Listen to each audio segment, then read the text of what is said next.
దేశంలో కాంగ్రెస్ ప్రభుత్వానికి బీజేపీ ప్రభుత్వానికి ఒకటే తేడా. కాంగ్రెస్ ప్రభుత్వ హయాంలో సామాన్యుడికి సంబంధించినటువంటి అంశంలో బిల్డప్ ప్రచారం ఎక్కువ, వాస్తవం తక్కువ.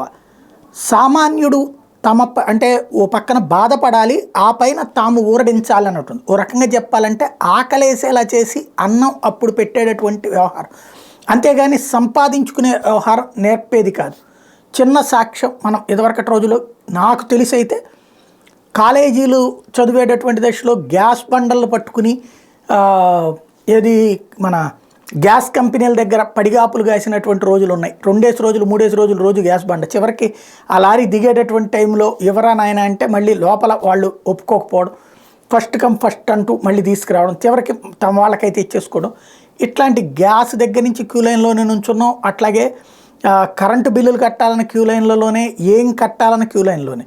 అట్లాగే రైతులకు సంబంధించి ఎరువులైనా విత్తనాలైనా క్యూ లైన్లలో రోజుల తరబడి నుంచునేటటువంటి పరిస్థితి.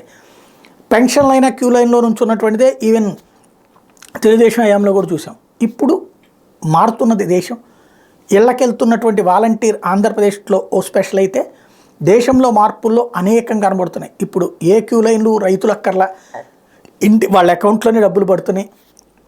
అదే సందర్భంలో పెన్షన్ల కేంద్ర ప్రభుత్వానికి సంబంధించినటువంటి పథకాలన్నీ రైతులకు ఇచ్చే డబ్బులు నేరుగా పడుతున్నాయి. ఎక్కడ మనం క్యూ లైన్లో నుంచి గ్యాస్ బండలు తీసుకొనక్కర్లేదు. ఇప్పుడు గ్యాస్లో మరొక కొత్త కోణం, ఇంటింటికి గ్యాస్ పైప్ లైన్ల సరఫరా. ఈ ఏడాది 12 కోట్ల మందికి, 12 కోట్ల ఇళ్లకి గ్యాస్ సరఫరా నేరుగా పైప్ లైన్ల ద్వారా. ఇప్పటికే 2 ఏళ్ల నుంచి ప్రయత్నాలు చేస్తున్నారు. మా ఏరియాలో కూడా గ్యాస్ పైప్ లైన్లు వేసేసి ఇంటికి పెట్టిపోయారు. ఎవరి దగ్గర డబ్బులు ఏం వసూలు చేయలేదు.